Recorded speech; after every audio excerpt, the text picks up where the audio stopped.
AITAH for telling a couple that I'm not their charity case. I've been raising my 8-year-old nephew, Jack, after both his parents died in 2019. I went from being a 34-year-old bachelor to being a single dad overnight. I don't regret it or anything, but it has and does require a lot of sacrifice. My brother made good money and invested into a house before died. It's being rented at a loss because the rent is less than the mortgage and other costs, but it will be worth a fortune when it is paid off. So I'm basically paying for an 8-yo and a house I don't even live in. I also have Jack in a private school. This summer Jack wanted to go to a sleepaway camp. It's for 6 weeks and I could only afford to, even though it's a 3-week minimum.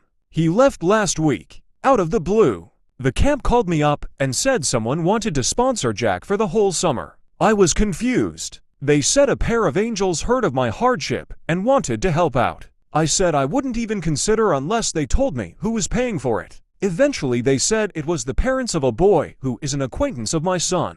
They act like they're better than everyone and come from old money. I've heard them say nasty things about the people that they've helped. I reached out to them and said, my finances are none of their business and I'm not their charity case. I'm not here to make feel better about themselves. They were taken aback by my response and asked me to think of Jack. I said your attitude proves my point. For the record, Jack has a fun summer planned out, which includes many playdates and trips with his cousins. And his other uncle is taking him to Legoland in a couple weeks. He's not working in the mines this summer. Edit. The house was half paid off when I took possession of it. It costs me $400 a month to keep it. I would have lost like $80K before the mortgage is paid off. But the house can easily sell for $1 million.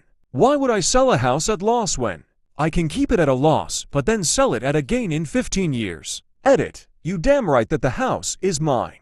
Why shouldn't I be compensated for raising my nephew? So he should get his to 5K and a house, whereas I find myself in debt at 53. He's already starting off at an advantage, and if I should die then he'd get the house or whatever I have from selling it. It's a small compensation to have saved him from going to foster care. I'm sure my brother and my nephew would want me to have the house for putting my entire life and future on hold to raise him.